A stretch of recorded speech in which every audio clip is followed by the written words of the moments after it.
Di antara manusia ada orang yang kalau bicara kata-katanya menarik, retorikanya cantik, kadang-kadang bawa ayat-ayat Allah, tapi hati-hati, mereka itu musuh yang paling jahat. Pernah dengar kalimat ini? Semua agama itu sama. Ya, sama.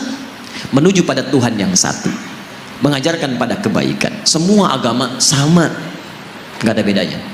Pernah dengar kalimat itu? Saya pertama dengar kaget, Pak. Bahkan waktu ada bukunya Fikih Lintas Agama, itu saya beli, saya lihat Allahu Akbar, ulama caci maki, Imam Syafi'i caci maki, macam-macam caci maki, ambil potongan ayat-ayat Quran. Saya pikir ini siapa ini orang? Begitu saya ingat hadis ini, saya baru sadar, Allahu Akbar. Kita bermohon kepada Allah kebaikan. Jangankan kita, kalau orang dulu termasuk jahiliyah dengar kalimat ini ikutan kaget, Pak. Saya kasih contoh begini. Dulu beberapa utusan pemuka datang pada Nabi malam-malam.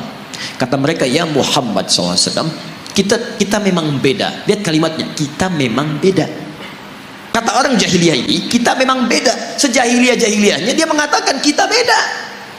Kenapa ada orang pintar yang setelah keluar dari jahiliyah dia mengatakan semua agama sama? Itu kalau kedengaran orang jahiliyah ikutan kaget mereka. Sebodoh-bodohnya orang jahiliyah mengatakan kita beda. Makanya ketika risalah Islam datang, mereka merasa ini beda. Ada perbedaan, ada penolakan dari mereka karena berbeda. Orang sekarang tiba-tiba, Masya Allah, saya katakan kepada Anda, maaf ya, yang bilang semua agama sama itu pintar atau bodoh? Baik, gelarnya ada enggak? Mana ada orang bodoh punya gelar? Lihat S1, S2, S3, Masya Allah, sampai S-nya banyak, dingin dan macam-macam, belajar keluar dan sebagainya, tiba-tiba pulang-pulang mengatakan semua agama sama. Baik, ini menunjukkan ada sesuatu yang salah di situ. Nah, sifat-sifat ini disebut oleh Nabi SAW sesungguhnya sifat-sifat yang tidak baik, yang hanya dimiliki oleh Dajjal.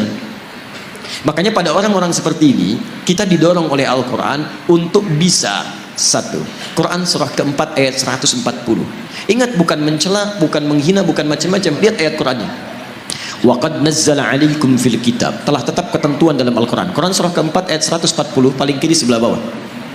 Awas ya, jangan dipotong kalimat saya. Saya tidak menyebut mereka dengan Dajjal. Awas, hati-hati. Nanti muncul tag di dalam YouTube misalnya, Ustaz Adi, Dajjal. Masya Allah, muncul ini. Tidak. Lihat, saya turunkan sampai yang terakhir. Lihat, Quran surah 4 ayat 140. Wa qad nazzala 'alaikum fil kitab, telah tetap ketentuan dalam Al-Quran. An idza sami'tum ayatillahi yukfaru biha wa yustahza'u biha. Kalau ada orang-orang yang mengingkari isi Al-Quran atau mengolok-olok isinya, ngolok-ngolok, mengingkari, macam-macam, membelok-belokkan dan sebagainya sampai ke level yang tadi. Lihat baik-baik. Fala taqudu ma'ahum. Satu, kata Quran, cukup jangan buang-buang energi untuk mencela, membuli dan sebagainya. Cukup tinggalkan mereka. Sudah. Antum terlalu buang energi antum yang mahal. Lebih baik kalimat antum dipakai baca Al-Quran.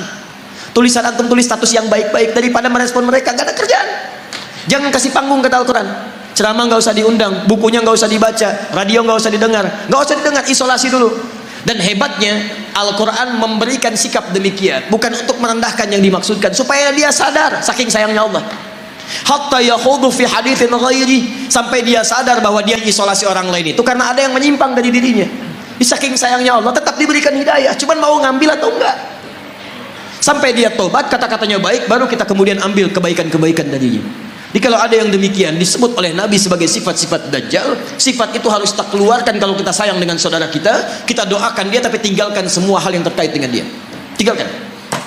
Innakum idzam mithluhum. Kalau antum ikuti mereka, dengarkan pernyataannya, ikut kelasnya, baca bukunya, lama-lama antum seperti mereka juga nantinya. Sholat gak dikerjakan, azan di tempat ibadah orang lain, tiba-tiba belajarnya ke tempat yang ini aneh. Negara kita itu menjamin kemerdekaan tiap-tiap penduduk untuk beribadah. Kita harus hormati yang lain. Cuman di Islam gak boleh ada kaidah jangan paksa. Quran surah 2 ayat 256 paling kiri sebelah bawah. La ikraha fid din. Antum gak boleh paksa orang lain pindah agama. Gak boleh, dosa antum. Kita tawarkan yang baik-baik. Tapi kita pun diminta oleh Al-Quran untuk zero tolerance. Toleransi tertinggi adalah biarkan orang lain dengan kepercayaannya masing-masing. Lakum dinukum waliyadin. Tapi kita dakwahi dalam kebaikan. Mau ikut, alhamdulillah. Tidak ikut, gak apa-apa, gak boleh paksa.